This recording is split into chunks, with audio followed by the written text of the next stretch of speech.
तो जो आज का टॉपिक है, हम लोग देखेंगे चार तत्व बोलता हूं मैं, चार प्रिंसिपल्स को।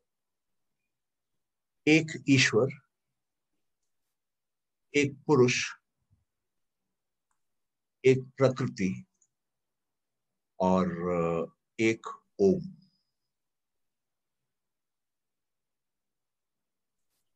अब हम इनको तत्व क्यों बोलते हैं?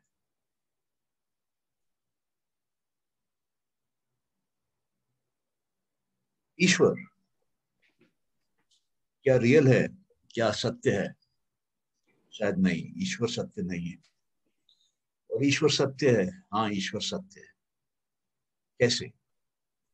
अगर हम अपने अंदर ईश्वर को जगह देते हैं, ईश्वर का बीज बोते हैं, उसकी रक्षा करते हैं, उसको पालते हैं अपने अंदर, उसका नर्चरिंग करते हैं, उसका ख्याल रखते हैं, तो वो ईश्वर के प्रति हमारी आस्था बढ़ने लगती है और धीरे धीरे बढ़ के वो एक सत्य बन जाता है।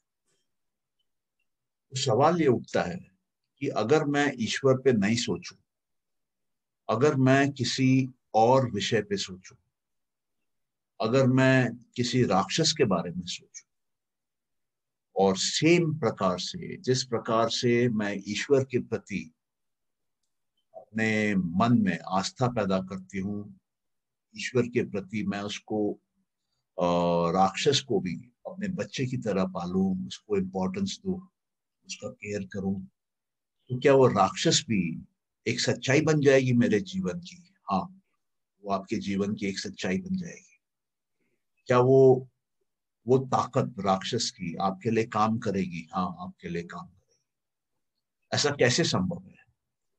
ऐसा इसलिए संभव है कि जो भी चीज हम अपने मन के अंदर डालते हैं और उसको होल्ड करते हैं, वो सत्य बन जाता है। इसी चीज को मैं आपको दूसरी भाषा में समझाता हूं। जब हम अपने अंदर कोई वृत्ति को आने देते हैं, कोई एक्सपीरियंस को आने देते हैं और उसको हम अपने मेमोरी में डाल लेते हैं, तो वो वृत्ति जो है वो हमारे अंदर संस्कार बन जाती है। और वही संस्कार हमारे अंदर कुछ देर के बाद वासना बन जाती है, और वही वासना कुछ देर के बाद संकल्प ले लेती है, संकल्प शक्ति के साथ कर्म बन जाती है। इसका मतलब क्या हुआ? इसका मतलब ये हुआ कि जो थॉट के रूप में आया, वो एक्शन के रूप में, कर्म के रूप में बाहर दुनिया में, फिजिकल वर्ल्ड में दिखाई दे रहा है। जो थॉट के रूप में अंदर की दुनिया में आया, मेंटल वर्ल्ड में आया, माइंड के अंदर आया, ब्रेन के अंदर रिकॉर्ड हुआ, ये सिर के अंदर आया और ब्रेन के अंदर रिकॉर्ड हुआ और मेमोरी सेल बने। वो मेमोरी सेल कुछ समय के बाद अपने आप बढ़ के, ग्रो करके एक मेमोरी का हाईवे बन जाते हैं, और कुछ समय के बाद ग्रो करके वो विल पावर ले लेते हैं, उनमें एक इच्छा शक्ति आ जाती है। और कुछ समय के बाद वो हमारे थॉट, वर्ड और डीड में बाहर की दुनिया में निकलने लगते हैं और बाहर जाके काम करते हैं। तो ये जो एक फैक्ट है, वृत्ति से संस्कार, संस्कार से कर्म, कर्म जब बाहर करते हैं तो वापस नई वृत्तियां बनती हैं, वापस नए संस्कार बनते हैं, वापस कर्म। इसको बोलते हैं जीवन। हम अपने जीवन में जो कुछ भी पाते हैं, जो कुछ भी बनाते हैं, वो यहीं से आता है, हमारे विचारों से आता है। हमारे विचार कहाँ से आते हैं? हमारे विचार हमारे क्लेश से आते हैं। हमारे क्लेश क्या है? हमारे क्लेश हैं 5: अविद्या, अस्मिता, राग, द्वेष और अभिनिवेश। अस्मिता कहां से आती है? अस्मिता मतलब ईगो, ये अविद्या से आती है। अविद्या क्या है? अविद्या जननी है सारे क्लेशों की। अविद्या मतलब इग्नोरेंस। हमको कंप्लीट नॉलेज नहीं है, हमको इनकम्प्लीट नॉलेज है। और क्योंकि हमको इनकम्प्लीट नॉलेज है, इसलिए हम जीवन में दुख को देखते हैं, हमारे जीवन में सुख नहीं आता, क्योंकि हमारे पास जो नॉलेज है वो इनकम्प्लीट है, वो अधूरी है, वो फॉल्स है, सही नहीं है। इसलिए हम दुख के चक्कर में फंस जाते हैं।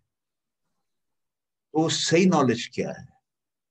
सही नॉलेज एक ही है, वो ये है कि आप और हम आत्मा है, और ये शरीर और ये मन नहीं है।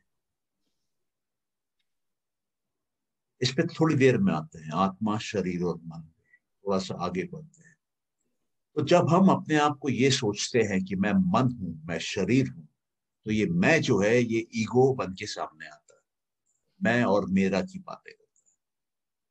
और यही राग, राग मतलब अटैचमेंट, अट्रैक्शन पैदा करने लगता है। और यही द्वेष पैदा करता है। द्वेष मतलब रिपल्शन, अवर्शन, दूर फेंकना, हेट्रेड, ये घृणा, ये भी एक क्लेश है। और पांचवा है अभिनिवेशा। अभिनिवेशा मतलब हम जीवन को पकड़े रखना चाहते हैं, जीवन को छोड़ना नहीं चाहते, हमको मृत्यु का भय है। तो ये जो पांचों क्लेश हैं, क्लेश मतलब कॉन्फ्लिक्ट जो पैदा करते हैं, जो हमारे अंदर कमियां पैदा करते हैं, ये जन्म से होती है। एक बच्चा जब आता है, माँ के कोख में जन्म लेता है। जन्म मतलब जहां पे पहली बार फादर का स्पर्म और मदर का ओवम आपस में मिलते हैं, फर्टिलाइजेशन होता है, वहीं पर उसी स्पॉट पे, उसी समय, उसी जगह क्लेश पैदा होते हैं। बच्चा जब पैदा होता है तो अविद्या लेके पैदा होता है। बच्चा जब पैदा होता है तो अस्मिता लेके पैदा होता है, राग लेके पैदा होता है, द्वेष लेके पैदा होता है, और एक भय लेके पैदा होता है। और जो उसका मृत्यु का भय है, वो सारे भयों की जननी है। सारे भय मृत्यु के भय से निकलते हैं बाहर। मदर भय जो है वो मृत्यु है। कोई बच्चे को है जन्म से, फर्टिलाइजेशन से। तो क्यों है ये सब? क्योंकि पिछले जन्म से वो लेकर आता है।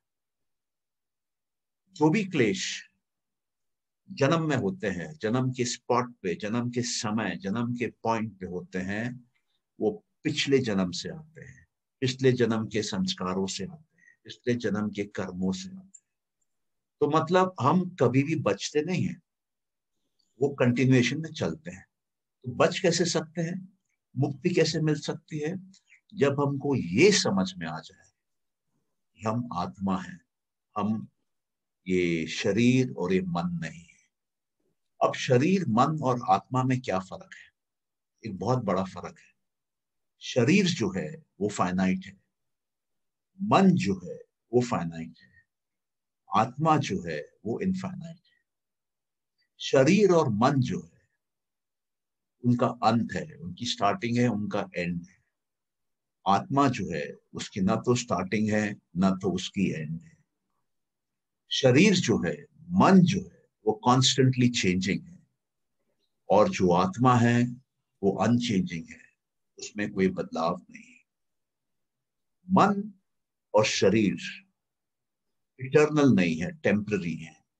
आत्मा परमानेंट है। मन और शरीर प्रकृति के हैं, और आत्मा जो है, जो प्रकृति नहीं है, वो। तो दोनों में फर्क क्या है? दोनों में फर्क सिर्फ सोच की है। एक में आप सोचते हैं कि मैं सीमित हूं, मैं टेम्पररी हूं, मैं बदलने वाली हूं। और एक में आप अपने आप को समझा लेते हैं कि मैं परमानेंट हूं, इनफाइनाइट हूं, इटर्नल हूं, चेंजलेस हूं। किसको समझाते हैं आप? मन को, चित्त को, और तो कोई समझने वाला ही नहीं है। क्योंकि आत्मा और शरीर के बीच में मन है। मन छोटा तो आपका जीवन छोटा, मन बड़ा तो आपका जीवन बड़ा। तो जीवन का लक्ष्य क्या है? जीवन का लक्ष्य है अपने मन को बढ़ाते रहना, मन को इतना बढ़ा लेना कि मन जो है वो इनफाइनाइट हो जाए। तो जब मन हमारा इनफाइनाइट हो जाता है तो वो जाके आत्मा के साथ बराबरी में आ जाता है। अब फर्क क्या रहता है? एक मन जो इनफाइनाइट हो गया है, क्योंकि वो प्रकृति है, तो उसके अंदर में तीन गुण हैं, सत्व, रजस और तमस। लेकिन ये तीन गुण आत्मा में नहीं है, क्योंकि आत्मा में कुछ बदलाव ही नहीं है। तो कहाँ रजस, कहाँ सत्व, कहाँ तमस? अब जब हम अपने अंदर एक सफाई का अभियान चालू करते हैं, हम अपने अंदर कुछ ऐसी तरकीब लगाते हैं कि हम अंदर से एक्सपैंड होने लगे, अंदर से ग्रो करने लगे, तो हम देखते हैं, हम पाते हैं कि हमारे अंदर जो तमस है वो निकलने लगता है, जो रजस है वो भी निकलने लगता है। और जैसे जैसे हम ये काम करते जाते हैं अंदर शुद्धिकरण का और एक्सपेंशन का, तो हम देखते हैं कि अंदर का मन पूरा सात्विक हो जाता है। जब अंदर का मन पूरा सात्विक हो जाता है तो फॉर्मलेस हो जाता है, निराकार हो जाता है, जैसे कि हमारी आत्मा है। और जब अंदर का मन पूरा सात्विक हो जाता है तो उसमें कोई बदलाव नहीं आ रहा है, उसमें रजस नहीं है, कोई चेंज नहीं है। तो वो फॉर्मलेसनेस जो है वो चल रही है लंबे समय के लिए। और जो हमारी आत्मा है उसमें भी कोई आकार नहीं है, उसमें भी कोई बदलाव नहीं है। तो मन का नेचर जो सात्विक है बहुत ज्यादा, और आत्मा दोनों एक समान से दिखने लगती है। और उस पॉइंट पे केवल्य लगता है, उस पॉइंट पे मुक्ति लगती है, उस पॉइंट पे मोक्ष मिलता है, उस पॉइंट पे निर्वाण मिलता है, उस पॉइंट पे आजादी मिलती है। किसको? आत्मा को प्रकृति से। कौन सी प्रकृति? जो कि बाहर दिख रही है उससे। तो जो हम इनफाइनाइट हैं और फाइनाइट के अंदर फंसे हुए हैं, उससे वो इनफाइनाइट निकल के बाहर आ जाता है। अब कुछ टेक्निक है जिससे कि आप आसानी से अपने अंदर के फाइनाइट से इनफाइनाइट तक जा सकते हैं। कैसे जा सकते हैं? मैंने कहा कि जो हम सोचते हैं वो वृत्ति बनती है, जो हम सोचते हैं वो एक्सपीरियंस होता है, जो हम सोचते हैं वो मेमोरी बनती है, जो हम सोचते हैं वो संस्कार बनता है, जो हम सोचते हैं वो वासना बनती है, जो हम सोचते हैं वो संकल्प लेता है, जो हम सोचते हैं वो कर्म लेता है। तो अगर मैं छोटा सोचूंगा, मेरा छोटा कर्म बाहर आएगा। अगर मैं बड़ा सोचूंगा, मेरा बड़ा कर्म बाहर आएगा। और अगर मैं अनंत के बारे में सोचूंगा, मेरा बाहर दुनिया को अनंत का रूप दिखाई देने लगेगा। इसलिए इसलिए ये चार तत्व जिससे हमने शुरू की आज की चर्चा, ईश्वर, पुरुष, प्रकृति और ओम, इसको अभी हम देखते हैं इस संदर्भ में जो अभी तक डिस्कस हुआ। तो इस संदर्भ में आप ये देखेंगे कि ईश्वर क्या है। पतंजलि कहते हैं कि ईश्वर के प्रति आपका कमिटमेंट होना चाहिए। अब इस संसार में क्या है? इस संसार में या तो पुरुष है या तो प्रकृति है। प्रकृति के हिस्से है चित्त और ये बुद्धि, अहंकार, मन, इंद्रियां, कर्म इंद्रियां, तन्मात्राएं, पंच महाभूत, ये सब प्रकृति के निकले हुए बच्चे हैं। तो अगर हम पहले से ही पुरुष की अवस्था में हैं, हम सोच पा रहे हैं कि हम पुरुष हैं, हम अपने अंदर के इनफाइनाइटनेस को देख पा रहे हैं, एहसास कर पा रहे हैं, जी पा रहे हैं, हमारी सोच वो एक्शंस में बाहर दुनिया को दिखाई देने लग गई है, तो आपका निर्वाण हो चुका है, आपका मोक्ष हो चुका है, आप एक तीर्थंकर बन चुके हैं, आप एक बुद्धा बन चुके हैं। लेकिन अगर नहीं हुआ है तो आप प्रकृति के मूल प्रकृति नहीं है, आप प्रकृति के जो बनी हुई प्रकृति है वो है। इन दोनों में क्या फर्क है? जो मूल प्रकृति है वो दिखाई नहीं देती है। जो मूल प्रकृति है वो भी इनफाइनाइट है, जो मूल प्रकृति है वो भी परमानेंट है, जो मूल प्रकृति है वो भी, जैसे मैंने कहा, इनविजिबल है। ना आत्मा दिखाई देती है, ना प्रकृति दिखाई देती है। एक ही फर्क है पुरुष में और प्रकृति में, एकमात्र फर्क है, वो ये है कि पुरुष में बदलाव नहीं है, प्रकृति में कांस्टेंट बदलाव। ये फर्क है। तो हमारे ऋषियों ने ये सोचा कि जब हमको, मानव को, जो फाइनाइटनेस की सोच में चला गया है और दुख फील कर रहा है, उसको हमको इनफाइनाइटनेस की सोच में लाना है, तो पहले तो वो तत्व बनाने पड़ेंगे जिन तत्वों को उनको समझाया जाए, जिसके बारे में वो सोचे और वृत्तियां पैदा करे। और जब वो वृत्तियां पैदा करने लगेगा तो एक्सपीरियंस करेगा, मेमोरी होगी, संस्कार होंगे, वासनाएं होंगी, संकल्प बनेंगे और कर्म होने लगेंगे। जब तक आपके अंदर बुद्धा का बीज नहीं डाला जाएगा, आप गौतम बुद्ध बन नहीं सकते। जब तक आपके अंदर एक तीर्थंकर का बीज नहीं डाला जाएगा, आप तीर्थंकर बन नहीं सकते।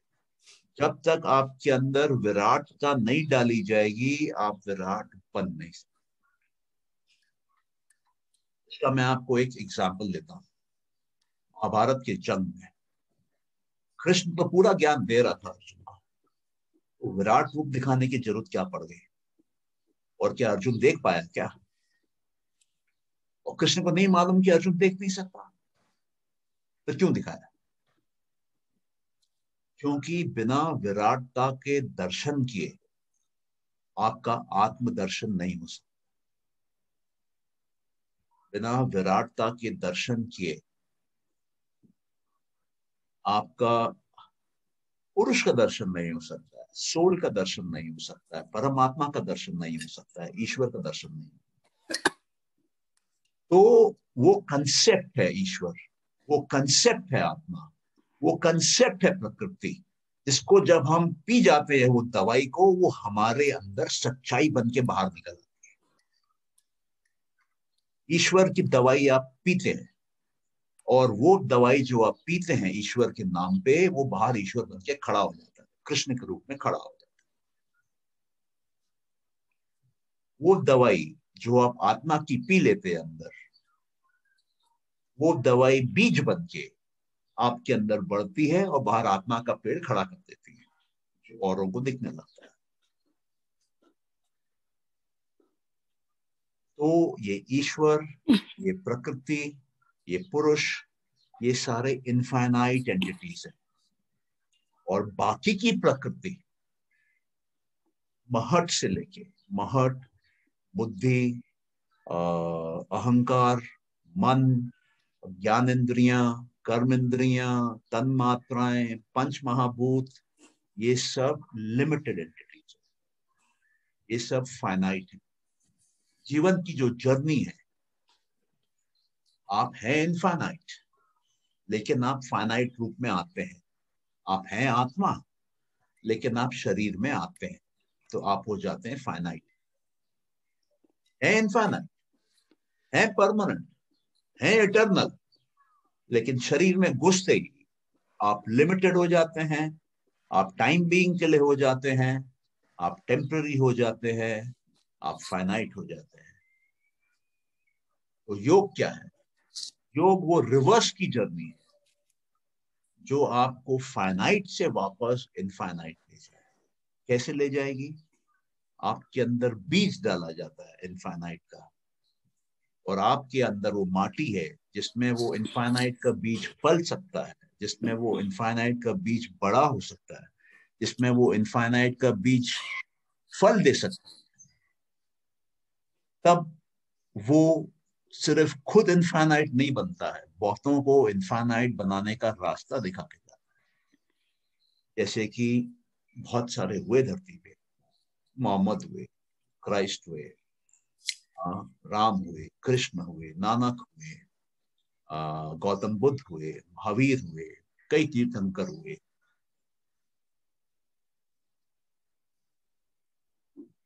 तो अगर हम अपनी सोच इनफाइनाइट पे ले आए, चाहे वो ईश्वर हो। ईश्वर को कैसे समझाया पतंजलि ने? ईश्वर को पतंजलि ने कहा कि आपका कमिटमेंट होना चाहिए पहला। अब ईश्वर के साथ 100% कमिटमेंट किसका है? पुरुष का है। क्यों? क्योंकि जहां से जर्नी शुरू हुई, कहीं से भी हुई, अनंत काल से, अगर ईश्वर था तो आत्मा थी, अगर परमात्मा थी तो आत्मा थी। दोनों की जर्नी साथ में स्टार्ट हुई है। कमिटमेंट है आत्मा का। और जहां तक भी जाए, किसी हद तक जाए, किसी लिमिट तक जाए, पुरुष सदा है। अगर पुरुष मुक्त हो जाता है तो भी है कैवल्य की स्थिति में, और पुरुष अगर मुक्त नहीं भी होता है, शरीर में फंसा हुआ रह जाता है, तो भी है। तो आप अगर ये समझने लगेंगे कि आपका कमिटमेंट ईश्वर के साथ 100% परमानेंट है, इटर्नल है, इनफाइनाइट टाइम से है, इनफाइनाइट टाइम तक रहेगा। सिर्फ ये 4-5 सेंटेंस आप अपने दिमाग में डाल लीजिए डेली। ये बीज डालिए रोज, इसको पालिए अपने अंदर। देखिए आपके अंदर क्या बदलाव आता है, और देखिए आपके आसपास प्रकृति में क्या बदलाव आता है, बिना आपके कुछ बाहर किए। क्योंकि सारा काम अंदर होता है, बाहर दिखता है। संस्कार अंदर पैदा होते हैं, बाहर दिखते हैं कर्म के रूप में। वृत्ति अंदर पैदा होती है, बाहर दिखती है कर्म के रूप में। वासना अंदर होती है, बाहर दिखती है कर्म के रूप में। संकल्प अंदर होती है, बाहर दिखती है कर्म के रूप में। मेमोरी अंदर है, संस्कार मेमोरी है, संस्कार रिकॉर्डिंग है। मेमोरी कहाँ है? आपके ब्रेन में है। दिख कहाँ रही है? बाहर दुनिया। जिस दिन आपको ये समझ में आ जाएगा कि पूरा काम अंदर है और पूरा दिखता बाहर है, और बाहर जो दिख रहा है वो आपको कैसे पता चले? तो आपको 5 डायग्नोस्टिक टूल दिए हैं, 5 प्रोब दिए हैं। आंख, कान, नाक, जीभ और चमड़ी, जिससे आपको पता चले कि बाहर क्या है और अंदर क्या है। अंदर तो आपको पता चल रहा है मन से, बाहर आपको इंद्रियों के माध्यम से, मन से पता चल रहा है। अगर कोई डिविएशन है अंदर में और बाहर में, उसका करेक्टिव स्टेप कहाँ होगा? अंदर। आपको अंदर अपने सर्किट को थोड़ा चेंज करना पड़ेगा, आपको अंदर अपने प्रोग्रामिंग को थोड़ा चेंज करना पड़ेगा, बाहर ठीक होने लगेगा।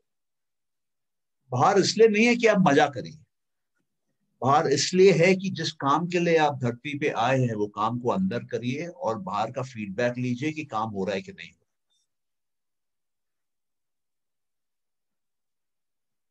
अब आइए प्रकृति पे।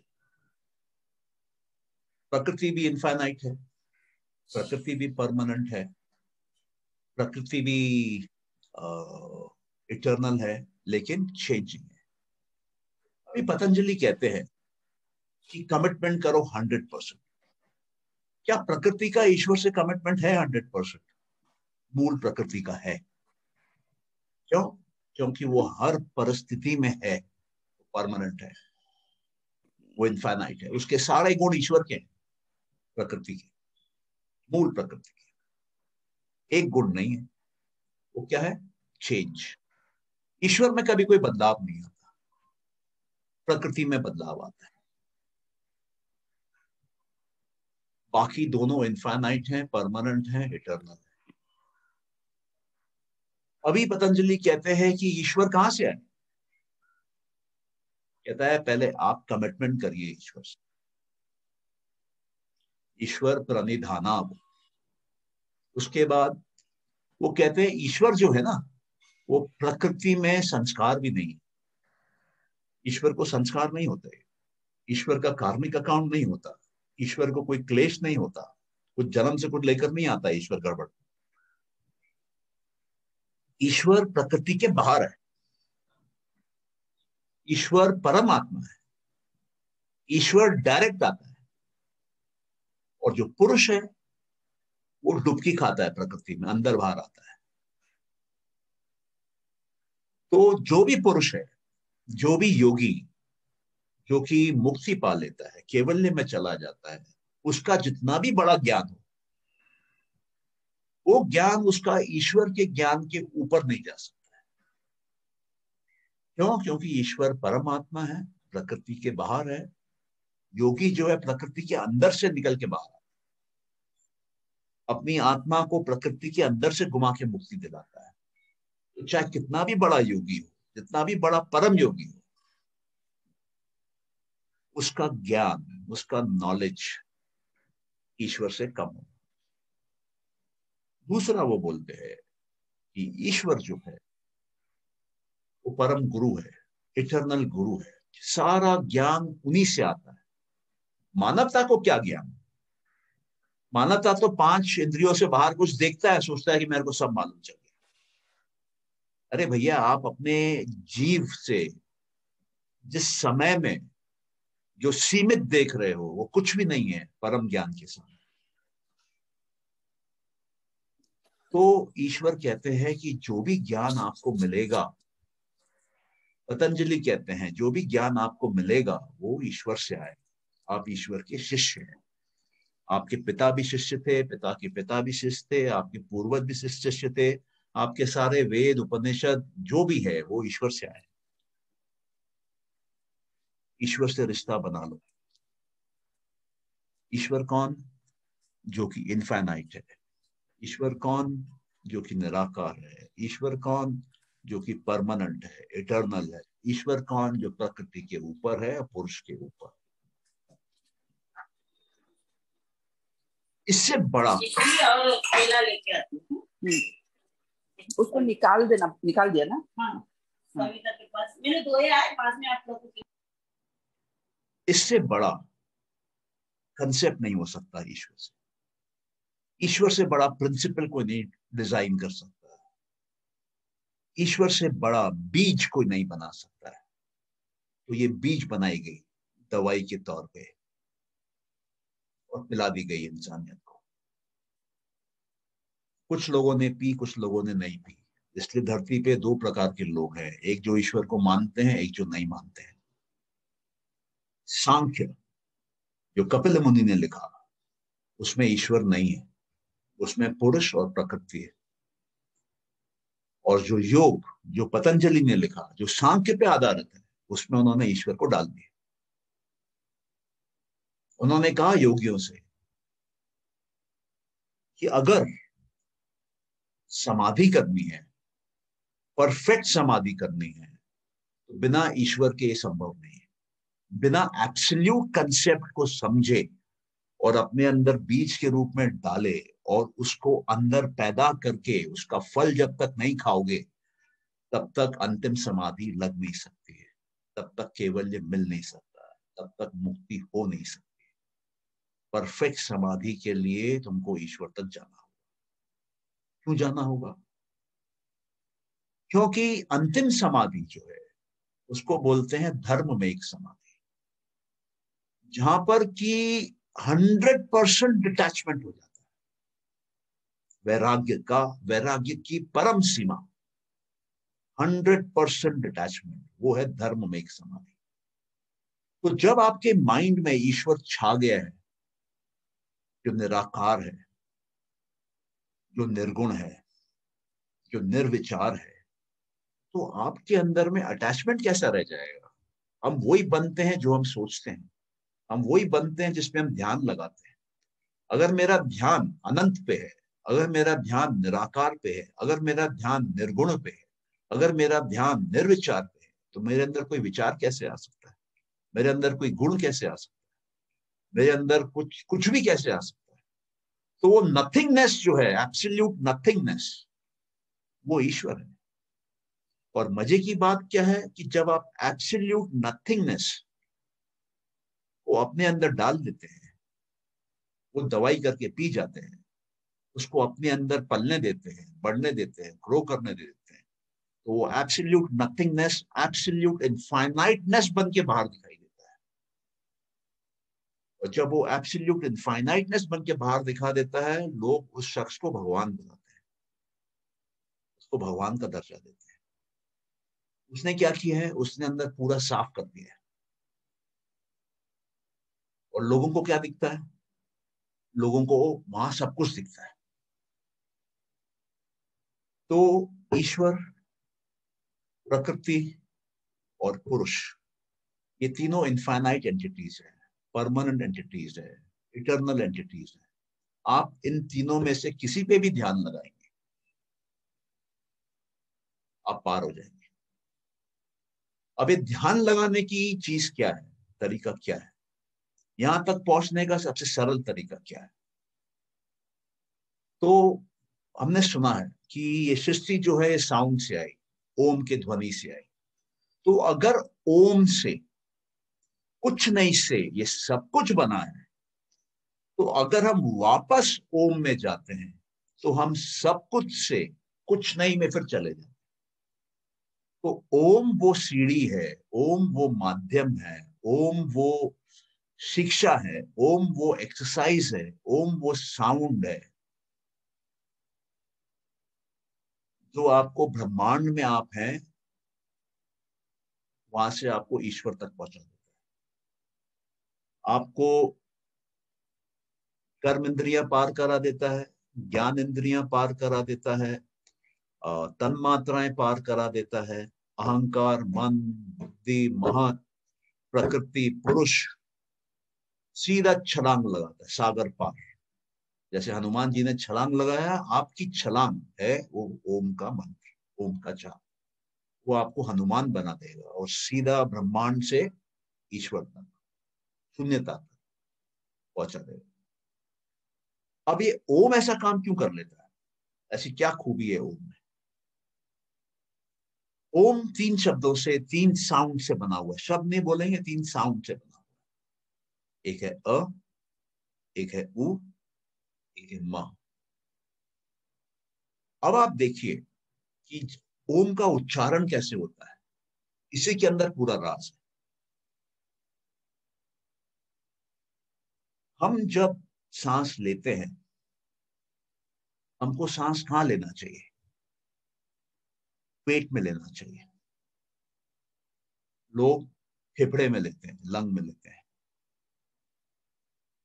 अभी जितने भी हमें कोरोना के केस सुन रहे हैं, वो क्या है? वो लंग में हवा ले रहे हैं। आप कोई भी पुरानी ब्रीदिंग टेक्निक देख लीजिए, उसमें होगा पेट में भरिए। पेट हमको सुरक्षा क्यों देती है? क्योंकि हम बाहर से ले रहे हैं, तो उसका प्रोटेक्शन चाहिए। जो बाहर से आ रहा है हम जानते नहीं क्या आ रहा है। पेट में एसिड होते हैं, तो हवा आपको नाक के माध्यम से पेट में भरनी है। पेट को भरना है बलून की तरह। और उसके बाद अंदर कोई आवाज नहीं है, वो पेट में जाके साउंड बैठी है, वो पेट बलून की तरह फूला है। अब जब आप बोलेंगे, तो आप अपने नाभि से, अपने पेट से उस हवा को ऊपर खींच रहे हैं मुंह में। और जब आप उसको ऊपर टान रहे हैं, मुंह में खींच रहे हैं, वहां साउंड पैदा हो रहा है। ये अ जो है, ये ब्रह्मा है। जहां कोई साउंड नहीं था, वहां पहला साउंड आया। उसके बाद आप ऊ करते हैं, जब आप ऊ करते हैं तो आप उस हवा को बाहर निकाल रहे हैं कांस्टेंट स्पीड से, मेंटेन कर रहे हैं उसको। वो विष्णु है, पालने वाला।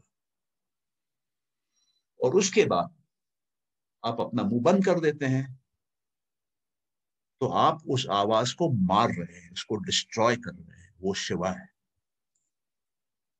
तो जब आप अ उ म, ओ एम नहीं, अ उ म, इन 3 साउंड्स को एक फ्लो में निकालते हैं और अपने अंदर की ब्रह्मा की ताकत को, विष्णु की ताकत को, महेश की ताकत को याद करते हैं, तो ब्रह्मा विष्णु महेश कहां से आए? ईश्वर से आए। तो आपके नाभि में जो हवा भरी है, ये आपका गर्भगृह है। यहां से सृष्टि का निर्माण हो रहा है। यहां से ब्रह्मा विष्णु महेश आ रहे हैं बाहर। ये पहली चीज। तो जब आप इसको प्रैक्टिस करते हैं तो एक अद्भुत घटना घटती है। क्या अद्भुत घटना घटती है? कि जब आप मुंह बंद करते हैं और म का साउंड रेजोनेट करते हैं, हमिंग साउंड आता है म का, तो आपके पूरे इस मुंह के अंदर एक वाइब्रेशन आ जाता है, पूरे सिर के अंदर एक वाइब्रेशन आ जाता है। और वो वाइब्रेशन कहां जाता है? वो वाइब्रेशन ऊपर जाता है और सिर के इस पॉइंट पे, यहां पे लगता है। यहां पे आपका अंदर में पीनियल ग्लैंड है, जिसके अंदर में तीसरी आंख है आपकी, वो एक्टिवेट होती है, वो खुलती है। अब आपको वो सब दिखने लगता है जो औरों को नहीं दिखता है। आपकी ऊंची कॉन्शियसनेस से कांटेक्ट होने लगती है। आप स्पेस टाइम डोमेन से पार निकल जाते हैं। और ये जो खुलता है पीनियल ग्लैंड, ये जो तीसरा आंख एक्टिवेट होता है, वो आपको रास्ता दिखा देता है सीधा ईश्वर तक। तो ये है ओम का महत्व। तो ये जो पूरी एक साइंस है, ये एक अंधविश्वास नहीं है, ये पूरी एक साइंस है। या एक एक अक्षर का मीनिंग है। और जिस दिन हमको ये समझ में आ जाएगा कि हम फाइनाइट हैं लेकिन ओरिजिनली इनफाइनाइट हैं, फाइनाइट में आके फंस गए हैं, अब हमको वापस अपने इनफाइनाइट पे जाना है और ये मार्ग है, तो सिर्फ और सिर्फ ओम के उच्चारण से भी आप चले जाते हैं। अब मान लीजिए आपको एक और टूल चाहिए, एक और हेल्प चाहिए, तो पतंजलि के 196 सूत्रों में 2 ही एक्सरसाइज बोले गए हैं करने के लिए। उन्होंने किसी एक आसन का नाम नहीं लिया, किसी एक प्राणायाम का नाम नहीं लिया, वो डिफाइन नहीं किया, इतना सेकंड अंदर इतना सेकंड बाद, कुछ नहीं। वो मदर लिटरेचर है योग की, उन्होंने नहीं कहा। और उनके हजारों साल बाद लोग पता नहीं क्या क्या कहते हैं, क्या क्या सिखाते हैं, क्या क्या बेचते हैं। तो वो कहे जहां पे वो आसन समझाए, बोले आसन में उन्होंने 8 शब्दों का प्रयोग किया। पहला उन्होंने कहा कि आसन कंफर्टेबल होना चाहिए, आसन स्टेडी होना चाहिए। और जब आप, ये दूसरा सूत्र है, जब आप रिलैक्स हो गए आसन में, तब आप अनंत का ध्यान करिए। अभी अनंत का ध्यान जो है, ये 2 रूप से किया जा सकता है। जिनको योग का जानकारी है उनके लिए अनंत मतलब, अनंत जो है वो पतंजलि शेषनाग के अवतार थे। शेषनाग के 1000 सिर है और हमारे ऊपर के जो चक्र है, सहस्रार चक्र है, उसमें 1000 कमल खिलते हैं। तो अगर आप अनंत पे ध्यान लगाएंगे तो आपके अंदर के वो 1000 चक्र जो है, 1000 कमल जो है, वो खिल जाएंगे। आपके अंदर बुद्धा तत्व आ जाएगा। तो इसलिए एकमात्र मेडिटेशन जो उन्होंने करने बोली वो अनंत की करने बोली। लेकिन कुछ लोगों को वो इनफाइनाइटनेस पे ध्यान लगाना नहीं आता है। स्कूल में कॉलेज में इन्फिनिटी वर्ड यूज किया 100 बार, लेकिन बोलिए कंसेप्ट पे सोचिए, माइंड को लगाइए, विजुलाइज करिए, तो नहीं कर पाते। तो जो नहीं कर पा रहे हैं उनके लिए आप आकाश पे ध्यान लगाइए। जब आप आकाश पे ध्यान लगाते हैं तो आकाश अनंत है। आकाश सबसे सूक्ष्म महाभूत है। आकाश के अंदर आपके पृथ्वी, जल, अग्नि, वायु सब है। हमारा सूरज भी आकाश के अंदर है, हमारी चंद्रमा भी आकाश के अंदर है, हमारी पृथ्वी भी आकाश के अंदर है। आपकी ईड़ा नाड़ी, पिंगला नाड़ी दोनों आकाश के अंदर है। ठंडा भी अंदर है, गर्म भी अंदर है, सारे ऑपोजिट्स आकाश के अंदर है। और आप उसके बाद ये विजुअलाइज करिए कि आप ही आकाश है, आप ही ब्रह्मांड है, और आपके चारों तरफ ऊपर नीचे दसों दिशाओं में ब्रह्मांड है, और आप ही चांद सितारों को जन्म दे रहे हैं, आप ही चांद सितारों को मेंटेन कर रहे हैं, आप ही चांद सितारों का अंत कर रहे हैं। आप ही ब्रह्मा है, आप ही विष्णु है, आप ही महेश है। तो जब आप इस प्रकार का ध्यान में आएंगे आकाश के, तब आप पाएंगे कि ये जो ब्रह्मांड में आप उलझे हुए हैं अलग अलग वस्तुओं में, रजस और तमस की दुनिया में, वहां से मुक्त होके आप हल्के होके आकाश में आ जाएंगे, और आपके अंदर वो शक्तियां जागने लगेगी। आपको किसी चीज की कोई चिंता नहीं होगी, क्योंकि आपने अंदर सबका ताप ले लिया है। इस परिस्थिति में आप अभी यहाँ पर 15 मिनट आकाश का ध्यान करने के बाद आप 15 मिनट ओम का जाप कर लीजिए।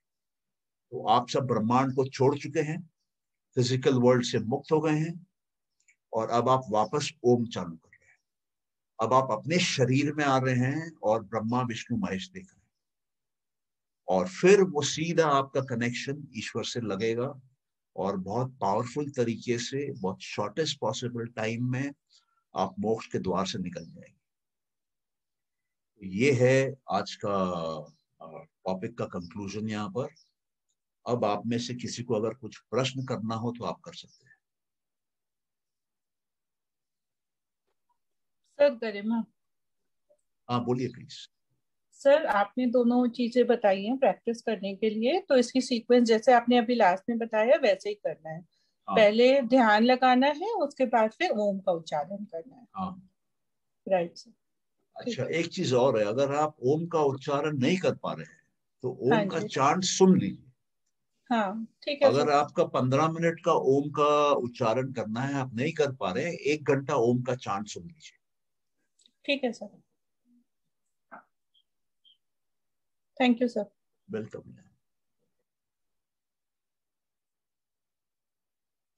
जब आकाश को फील करना है तो विचारों को कैसे रोकना है उस वक्त?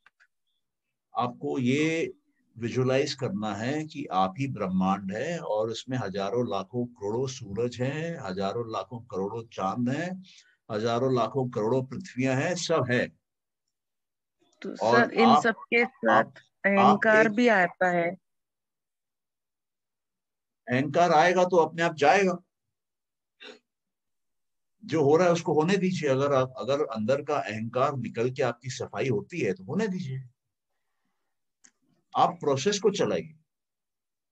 अब देखिए, जब सागर मंथन हुआ तब जहर निकला, तो ऐसा तो नहीं था कि विष्णु को नहीं मालूम था कि जहर निकलेगा, यहाँ देवताओं को नहीं मालूम था, राक्षसों को नहीं मालूम था, सब लोग सरप्राइज हो गए, शॉक्ड हो गए, अरे तो जहर आ गया। सबको मालूम था। आप जीवन में कोई भी काम करिए जहां पर द्वंद हो, पहले जहर निकलेगा। कोई भी काम करिए, पहले जहर निकलेगा, और कोई ना कोई वहां पे होगा जो जहर को पिएगा। कुछ दिन ओम का चैंटिंग किया तो एक अहंकार वाली फीलिंग भी आने लगी कि हाँ मैं, तो कुछ ऐसा होने लगा कि एक प्राउड सा होने लगा। आई डोंट नो, वो मतलब प्राउड था, मेरे को खुद को ऐसे लगा कि ओवर कॉन्फिडेंट तो नहीं हो रही हूँ ऐसे। तो आई डोंट नो वो अहंकार था या कुछ था। नहीं, वो सब टेम्पररी है। जो हो रहा है उसको होने दीजिए, आप बढ़ते रहिए आगे। आप अपने प्रोसेस में रुकिए मत, क्योंकि अगर आप प्यूरिफिकेशन के प्रोसेस में हैं तो उसको कंटिन्यू रखिए। जरूरी नहीं है कि पहले वो निकलेगा जो आपको भाए। प्रोसेस चलाते रखिए। कई बार ऐसा होता है, पतंजलि कहते हैं 4थे चैप्टर में, कि आपका सब हो गया, आप मोक्ष पे हैं, अंतिम द्वार पे हैं, और आप इस लोक से उस लोक जा रहे हैं, तो बीच में कोई आपको रोक लेंगे। और आपको लुभा लेंगे और आपको बोलेंगे आओ हमारे लोक में आओ, हम आपको बढ़िया सी चीजें दिखाते हैं। उसमें मत फंसिएगा। बोले वहां क्या करेंगे, आपको समय बिता देंगे, आपने जो कुछ भी कमाई करी है वो चली जाएगी, फिर वापस आपको पृथ्वी पे आके फिर स्टार्ट करना पड़ेगा। तो कहने का मतलब यह है कि जो प्रोसेस हो रहा है उसको होने दीजिए, आप अपने दिशा को मत भूलिए और चलते रहिए।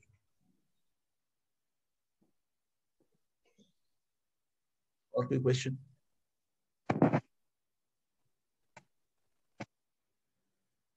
या तो फिर ये सेशन क्लोज करें अगर क्वेश्चन नहीं है तो। सर जैसे ना आसिमा ने बोला है, मेरे को भी एग्जैक्टली ऐसे ही फील होता है कि जब चैंटिंग करते हैं ना तो मतलब ना लगता है कि नेगेटिविटी बढ़ गई है। मतलब I could feel whatever she has said, you know, even I felt the same. ये होता है, ये बहुतों को होता है, नॉर्मल प्रोसेस है ना, ये नॉर्मल प्रोसेस है। और देखिए आपको समझना होगा प्रकृति क्या है। प्रकृति कॉन्स्टेंटली चेंजिंग है, और प्रकृति जो कॉन्स्टेंटली चेंजिंग है वो ये तो नहीं है कि डिक्रीजिंग में ही जाएगी, हो सकता है कभी इंक्रीजिंग में भी जाए। लेकिन सर वो करना डिमोरलाइज करते हैं कि ये करने से कुछ नेगेटिव इफेक्ट हो रहा है, तो यू गेट डिमोरलाइज्ड। देखिए बिना फेथ के आप स्पिरिचुअल पाथ पे चल नहीं सकते, क्योंकि वो रास्ता कई बार पूरा अंधेरा भरा रहता है, आपको पता नहीं। और आप सिर्फ फेथ पे चलते हैं। किसके फेथ पे? या तो अपने गुरु के फेथ पे, या तो सामने ईश्वर के फेथ पे। तो आपको चलते रहना पड़ेगा और वो फेथ रख के चलना पड़ेगा। बिना फेथ के स्पिरिचुअल पाथ नहीं होता है। Right sir. तो जो भी फीलिंग आ रही है उसको इग्नोर करते हुए प्रैक्टिस अपनी रेगुलरली ऑन रखें। देखिए जिस फीलिंग को आप एनर्जाइज करेंगे वो बढ़ेगी, वो वृत्ति बनेगी, संस्कार बनेगी, कर्म बन के बाहर खड़ी हो जाएगी। सब वही होता है। हाँ, तो उसको आप एनर्जाइज मत करिए, उसको और मत अटेंशन दीजिए। लेकिन ना सर इतनी नेगेटिविटी की फीलिंग पहले इतनी नहीं आती थी, जब से रेगुलर प्रैक्टिस स्टार्ट किया ना तो सडनली लगता है कि, और आपने जैसे सागर मंथन वाली बात करी कि जहर निकलेगा, वो भी कभी समझ में आया, लेकिन वो फीलिंग इतनी स्ट्रांग है कि ना it pools you back somewhere. नहीं, but you have to have that courage, ना? Courage, faith, sincerity, dedication. Spiritual path is not easy to walk on. और why just spiritual path? Even the worldly path. आपको दुनिया में अगर world का सबसे richest आदमी बनना हो तो क्या वो इजी है? इजी नहीं है। नहीं है ना? आपको अगर नोबेल प्राइज जीतना हो किसी फील्ड में, क्या वो इजी है? इजी नहीं है। नहीं, आपको 100 मीटर डैश में वर्ल्ड नंबर 1 बनना हो, क्या वो इजी है? इजी नहीं है। नहीं। क्या आपको सचिन तेंदुलकर बनना हो, वो इजी है? इजी नहीं है। क्या सचिन तेंदुलकर को डिफिकल्टीज नहीं आई होंगी? बहुत सारी आई होंगी, बहुत टेम्पटेशन आए होंगे। तो जब आप उसको अवॉइड करके, आपका फोकस गोल पे होना चाहिए, बस, और कुछ नहीं। Okay, thank you. नाम चेंज कर दिया सर, आ गया एक नाम आपके इसमें चेंज किया फर्स्ट मैंने। क्या बोल रही है? आपके इसमें मैंने खाली ए लगा दिया आगे और मेरा नाम चेंज हो गया। अभी उन्होंने मेरे को असीमा बोला। असीमा हो गई आप? बढ़िया है, असीम हो गई। अच्छा, पहली बार ही टाइप करते टाइम नाम चेंज किया। गुड, बधाई हो। हाँ सर जी, बोलिए। ये पतंजलि के बारे में कोई मैं पुस्तक खरीदना चाहता हूँ, आप कौन सी बुक सजेस्ट करेंगे हिंदी में? यार हिंदी का मुझे पता नहीं। या आप कोई किताब लिख रहे हैं? नहीं, मैं लिख भी नहीं रहा हूँ और मेरे को हिंदी में पता नहीं है। हिंदी का आप पता करके बाद में मुझे एक व्हाट्सएप कर सकते हैं, बाद में कभी भी, जब भी आप टाइम मिले। हाँ, मैं बता रहा हूँ आपको। आप संदीप गोयल को जानते हैं क्या, कैलकाटा में मिल्ट में? साहब गोयल नाम तो नहीं सुना है। अच्छा, क्योंकि उन्होंने एक हिंदी की किताब खरीदी है, मैं फिर उनसे पूछ के आपको बताता हूँ। ठीक है साहब जी, धन्यवाद। हाँ, क्यों हिंदी में थोड़ा मेरे को इजी रहेगा, मतलब। मैं समझ रहा हूँ आपकी बात। हाँ जी, मैं उनसे पूछ के बताता हूँ। और मेरे ख्याल से वो शायद विवेकानंद की शायद हिंदी ट्रांसलेशन में ऐसे कुछ मुझे ख्याल पड़ता है, बट मैं आपको डिटेल लेके दूंगा। ठीक, thank you sir ji, thank you.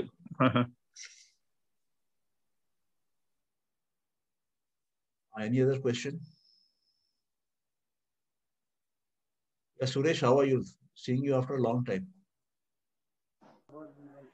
मैं बढ़िया हूँ, ठीक है। आप कैसे? या बिल्कुल बढ़िया है, enjoying life. Energetic. Yeah, thank you. Yeah. तुम हमको अच्छे काम पे लगा दिया actually. Yeah. I listened to Professor Dr. Ganesh Rao's lectures. You know, he is really Wow. good. Very good. Okay, sir. Really good. Yeah. I'm waiting for his course on Patanjali Yoga Sutras. वो जो 6 दिन का होता है ना residential. So last time तो March में I could not attend because Maharashtra had tremendous COVID cases. Right. But I'm waiting for the next time. Whenever it comes, I have an intention to go and do that course from him. Yeah. Please. Okay. Yeah, and one of my students has done a Sankhya course from him. It's a some 1 month course, 1 month availability.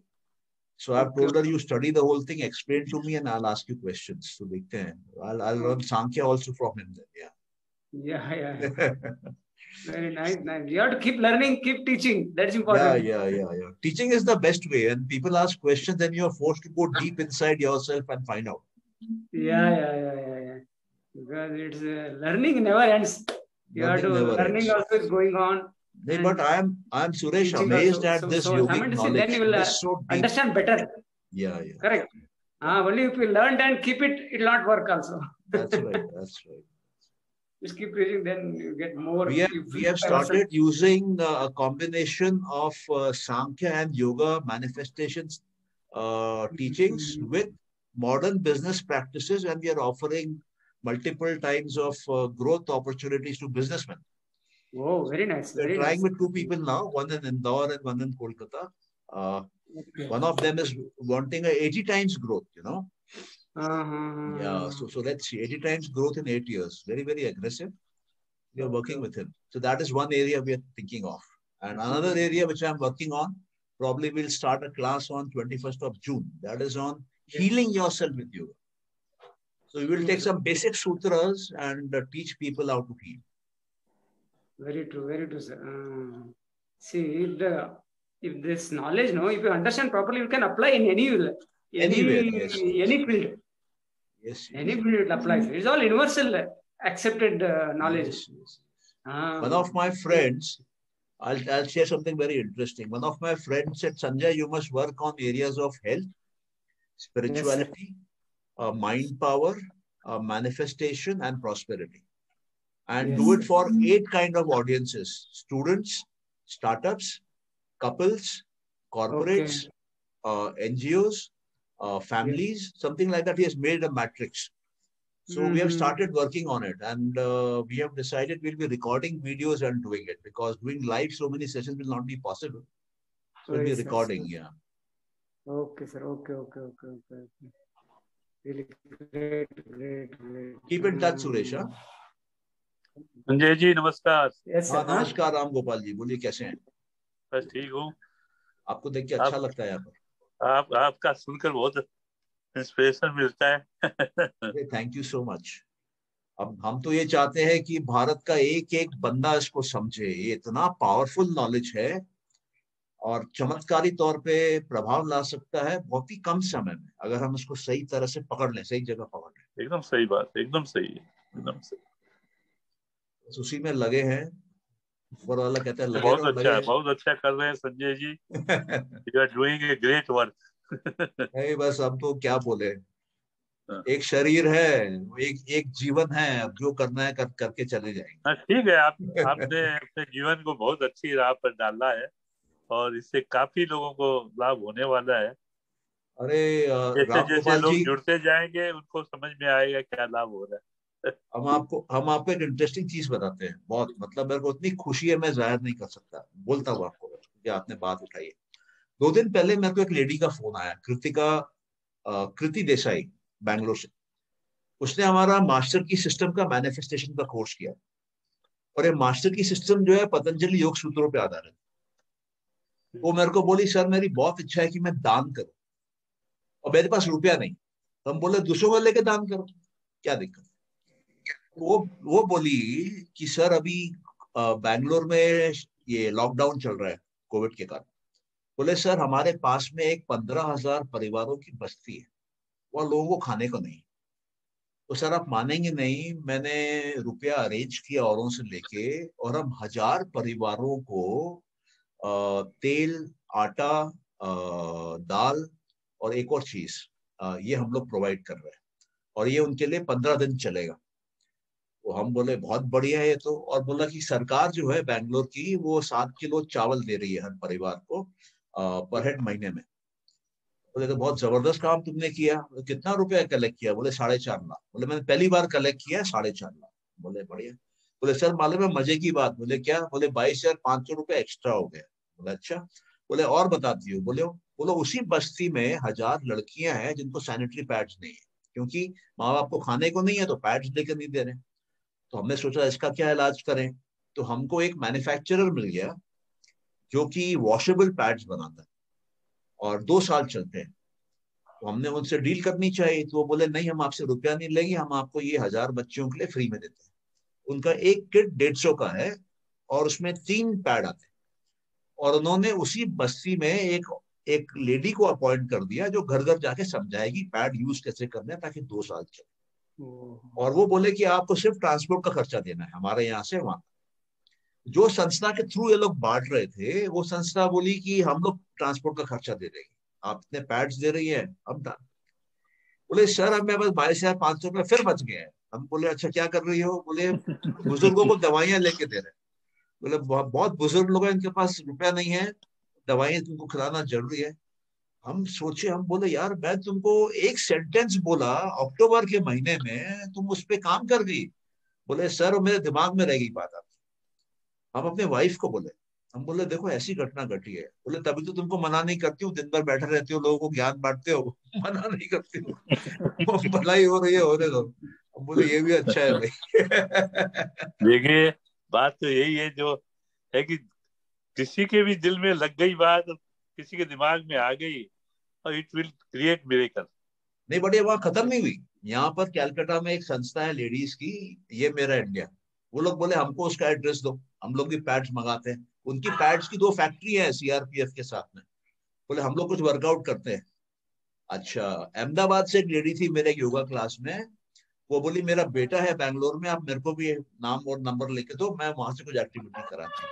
हम सोचे देखिए अच्छा काम कैसे निकल जाता है पता ही नहीं चलता। देखिए धीरे धीरे जब ग्रोथ आता है, मोमेंटम भी क्रिएट करता है लॉन्ग रन।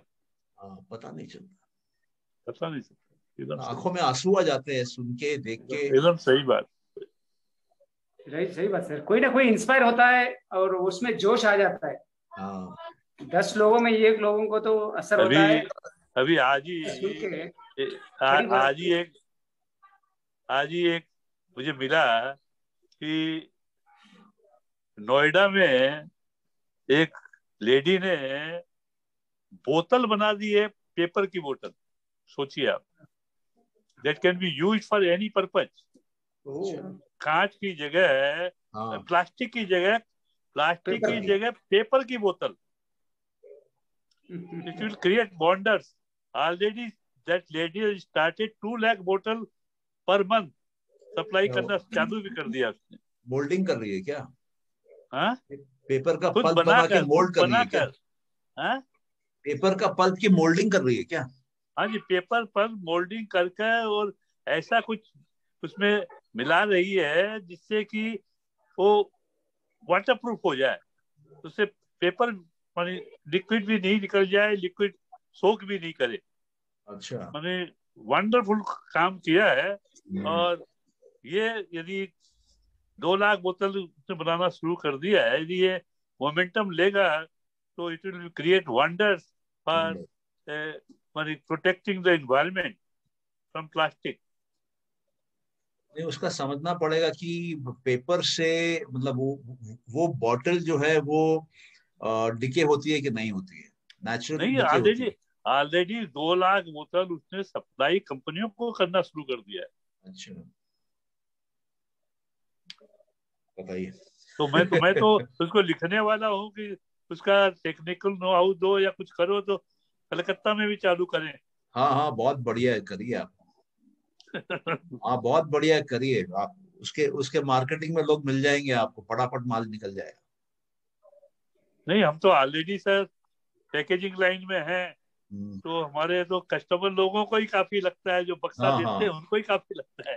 तो it will be added attraction for everybody. या बहुत बढ़िया, बहुत बढ़िया। तो देखिए चीजें तो देखिए, कोई किसी के दिमाग में कुछ लग जाता है। उसने कहा कि जब मैं पढ़ रही थी, माने यंग एज में वो पढ़ रही थी, पढ़ते पढ़ते उसके दिमाग में आया इस पर हमको काम करना है, और उसमें पढ़ने के बाद उसी में लग गई, 3-4 बरस लगे, शी बिकेम सक्सेसफुल। बहुत बढ़िया। बहुत सी चीजें है सर। एक्चुअली क्या है कि टैलेंट है और उसको दिशा से मिलने से ना जादू होता है। बस यही बात, यही बात। Okay sir, thank you sir. नमस्कार। नमस्कार, नमस्कार। और किसी का अगर कोई क्वेश्चन हो तो बढ़िया, और एल्स वी क्लोज। संदीप तुम कुछ पूछे नहीं आज, क्या बात? पूछ रहा था सर, अभी आपने बिल्कुल कहते हैं ना सर, टेलीपैथी इतनी स्ट्रॉन्ग है कि मैं पूछने वाला था, आपने मुझे बोल दिया। एक्चुअली तुम लास्ट ओवर का वेट करते हो कि इनको क्लीन बोल्ड करेंगे, इसलिए हम तुमको पूछ रहे थे। क्लीन बोल्ड का नहीं सर, ऐसा कुछ नहीं, बस जहां मुझे लगता है कि अब मतलब अंदर से आ गई है बात करने को, तो वो पूछता हूँ सर। एक ये क्वेश्चन था कि कई जैसे स्पिरिचुअल लोग का मैंने सुना, तो वो ये बोलते हैं कि जब आप जैसे मतलब कि वो मतलब कहते हैं कि जैसे वो जैसे कहते हैं ना कि जैसे एक प्राइमरी है, फिर आप हायर में हो, फिर अपना ग्रेजुएशन और फिर पीएचडी है। तो कह रहे सेम ऐसे ही जैसे तुम किसी को जैसे अब ये दान कर रहे हो, तो जो हायर जैसे पीएचडी लेवल पे जो पहुंच चुका है, वो कह रहा है कि वो उसको उसके हाल पे छोड़ देगा, मतलब छोड़ देगा इन द सेंस कि मतलब जो उसके साथ घट रहा है वो ये देख रहा है, ये उसका कार्मिक अकाउंट है जो वो लेके आया हुआ है, तो उसमें इंटरफेरेंस नहीं हमें करना है।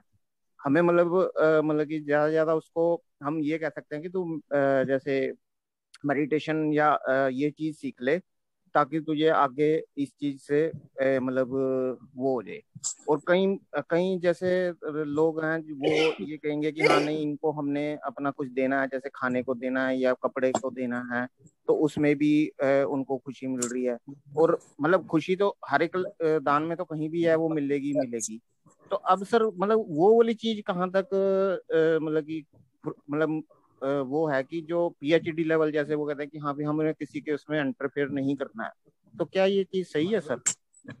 देखो भाई, मैं पतंजलि के सूत्रों का टीचर हूँ और मैं पतंजलि के हिसाब से तुमको बताता हूँ, ठीक है। पतंजलि कहते हैं कि जो लोग खुश हैं उनके करीब जाओ, उनसे दोस्ती करो। जो लोग दुखी हैं उनके प्रति करुणा जाहिर करो, कंपैशन करो, उनकी मदद करो। जो लोग पुण्य आत्माएं हैं उनके साथ रह के आनंद लेना सीखो। और जो लोग सही नहीं है उनसे एक दूरी बनाए रखो। तो ये पतंजलि का सूत्र है। अब मेरे हिसाब से ये परफेक्ट है, क्योंकि कोई दुखी है और मैं उसका दुख दूर नहीं कर रहा हूं, वो तो क्रिमिनल एक्ट हो जाता है। अगर मैं कर सकता हूं और मैं नहीं कर रहा हूं तो क्रिमिनल एक्ट। और जो जो खुश लोग हैं उनके साथ रहने से क्या है कि मेरे अंदर भी खुशी की आदत आती है। हाँ हाँ, बोलो, कुछ बोल रहे हो? संदीप कुछ बोल रहे हो क्या? नहीं, बस यही सर जो अभी आपने बोला, ये भी एक तरह का कहीं वही चीज ही बोल रहा है कि आप अगर मतलब कि जैसे जितने ज्यादा खुश बंदों के साथ या जो पुण्य काम कर रहे हैं उनके साथ उनको वो करोगे सपोर्ट या उनके साथ रहोगे, तो वो ज्यादा आपका बेनिफिशियल रहेगा। तो कहीं ना कहीं नहीं, वो कहते हैं कि ये चारों काम आपको करने हैं। जो खुश है उनसे दोस्ती बढ़ाइए, जो दुखी है उनकी मदद करिए, जो पुण्य आत्माएं हैं उनके साथ समय बिता के आनंद लीजिए, और जो सही नहीं है उनसे दूर रहिए।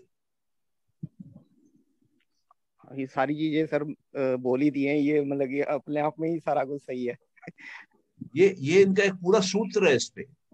हाँ वही मैं कह रहा हूं, ये तो सारी इंक्लूड हो गया ना इसमें सब। हाँ, और मजे की बात है पतंजलि ने पूरी 196 सूत्रों में दूसरों के बारे में एक ही सूत्र लिखा है, और कहीं पर भी दूसरों के बारे में कुछ नहीं लिखा है, ऐसा होना चाहिए वैसा कुछ नहीं, ये एक सूत्र है उनका। हाँ यही मेन है कि दूसरों के बारे में कई अलग अलग थॉट्स प्रोसेस आ जाते हैं ना। और पता क्या बोलते हैं वो कहते हैं कि अगर ऐसा करोगे तो तुम्हारे शरीर की बीमारियां निकल जाएंगी, तुम्हारा दुख चला जाएगा, तुम्हारे अंदर की ये जितने भी मानसिक बीमारियां हैं, मतलब डाउट हो रहा है, कॉन्फिडेंस कम है, डिप्रेशन आ गया है, अटैचमेंट बढ़ गया है, शेकीनेस है, शरीर कांप रहा है, सांसों में दिक्कत हो रही है, बोले सब अपने आप ठीक हो जाएगी। तो सर बताओ इससे ऊंची बात क्या हो सकती है? इसका मतलब सर वो चीज कहीं ना कहीं शायद सही हो सकती है कि अगर मतलब जैसे हम वो यही कहते हैं कि जैसे मतलब कि आप सीट खाली करते चले, जैसे आज आप अपना मतलब दान करके किसी को भी, तो आपको खुशी मिल रही है, तो जैसे ही आपको नॉलेज और बढ़ती जाएगी, आप अगली क्लास में चले जाओगे तो आपको कुछ और लेवल पे आपको लगेगा कि ये काम ज्यादा बेस्ट है। फिर उससे अगली क्लास में जाओगे तो आपको लगेगा कि हाँ भी अब हमें मतलब कि उसका वो पता चल गया कि ये अपना जो लेके आया हुआ है कि इसी पोजीशन पे है, तो आपने उसको मतलब कि उसको उस पे छोड़ देना है। मतलब छोड़ इन द सेंस देना है कि हाँ भी उसको आपने गिल्ट नहीं फील करना है, या उसको ये नहीं करना है, सिर्फ करना आपके अंदर आ सकती है, लेकिन आप उसको ये नहीं कहेंगे यार बेचारा यार ये कैसे है, ये क्यों है, क्योंकि आप उतनी नॉलेज पे पहुंच चुके होगे कि हाँ भी इसका ये खुद का चुना हुआ रास्ता है। नहीं देखो, यहाँ पे सोच की गलती है। क्या गलती है? प्रकृति आपको एक दिशा में लेकर नहीं जाती है। प्रकृति आपको ऊपर भी ले सकती है, नीचे भी ले सकती है। प्रकृति आपकी शुरुआत ऊपर से करा सकती है, अंत नीचे में करा सकती है। तो जैसे ध्रुव हो गए, प्रहलाद हो गए, इनके जो जन्म हुए ये पहले से ही तुम्हारे हिसाब से पीएचडी थे, ठीक है? अच्छा, ऐसे भी कई लोग हैं जिन्होंने जीवन में बहुत साधना करी है, ऊंचे पोजीशन पे पहुंचे हैं, वहां जाके किसी अप्सरा को देखे, लट्टू हो गए, वापस जमीन पे नीचे। तो कहीं पर कोई गारंटी नहीं है। ये कोई एजुकेशन सिस्टम नहीं है भारत का कि बीए कर लिया, एमए कर लिया और पीएचडी कर ली, ऐसा नहीं है। आप नीचे भी आ सकते हो, जमीन में भी जा सकते हो। तो ये कंप्लीटली आपके संस्कारों का प्ले आउट है। लेकिन पतंजलि ये बोलते हैं कि ऐसा करने से क्या होगा, अगर जो लोग खुश हैं उनके साथ आप दोस्ती करते हो, आपके अंदर खुशी बढ़ती है, उसका मतलब आपके संस्कार साफ हो रहे हैं। अगर आप जो दुखी है उसकी मदद कर रहे हो तो आपके संस्कार अंदर साफ हो रहे हैं। अगर कोई पुण्य आत्मा है उसके साथ आप बैठते हो और आनंद का एहसास करते हो तो आपके संस्कार कम हो रहे हैं। और जो लोग सही नहीं है उनसे दूर रहते हो तो उनके संस्कार आपके अंदर नहीं आते और आपके संस्कार धीरे धीरे कम हो रहे हैं। तो वो कहते हैं जैसे जैसे आपके संस्कार अंदर कम होने लगेंगे वैसे वैसे आपका मन चित्त शांत होने लगेगा। और जैसे जैसे आपका मन चित्त शांत होने लगेगा मतलब बैलेंस में होने लगेगा, आप समाधि की स्थिति में आने लगेंगे। समाधि क्या है? बैलेंस है, इटर्नल बैलेंस है। सम मतलब बैलेंस, आदि मतलब आदिकाल से। तो हम जहाँ शुरू किए थे वहां पर हम बैलेंस में थे, लेकिन हम जहाँ यहाँ पहुंच गए हैं हमारा शरीर भी डिसबैलेंस हो गया है, हमारा मन डिसबैलेंस हो गया है, हमारी आत्मा डिसबैलेंस हो गई। तो हमको खोजना क्या है? बैलेंस। और बैलेंस कैसे आएगा? जब हम पुराने संस्कारों को खत्म करते रहेंगे और नए अच्छे संस्कार डालेंगे, तभी वो वापस बैलेंस में आए। तो बैलेंस की चाबी सिर्फ संस्कारों में है और कहीं नहीं है। तो वो यही कहते हैं कि आप ये 4 चीजें करिए, बुरे असरों से दूर रहिए, भले लोगों के साथ रहिए, खुश लोगों से दोस्ती बढ़ा लीजिए, दुखियों की मदद करिए। नानक ने क्या किया? नानक ने तो लंगर चला दिए, 500 साल हो गए, अभी भी लंगर चल रहे हैं ना। बिल्कुल बिल्कुल। तो लाखों लोग खा रहे हैं कि नहीं खा रहे हैं? बताओ। खा रहे हैं, बिल्कुल बिल्कुल सर। तो ये तो है ही है, ये गलत तो कहीं भी नहीं है सर। मैं ये तो कहीं भी नहीं है, क्योंकि गलत दान तो कभी गलत मतलब कहीं कोई किसी को अंदर से मतलब कि दुखी तो होता ही नहीं है कोई आदमी अगर नहीं, मैं ये बोल रहा हूँ कि ये पीएचडी वाली बात नहीं है कि मैं पीएचडी पे पहुंच गया हूँ इसलिए मैं उसको मेडिटेशन जाकर सिखाऊं। यहाँ पर दया चाहिए, वहां पे दया चाहिए। बिल्कुल ठीक है, बिल्कुल ठीक है सर। चलिए तो फिर क्लोज करते हैं। ठीक है सर, थैंक यू। चलिए, थैंक यू सो मच।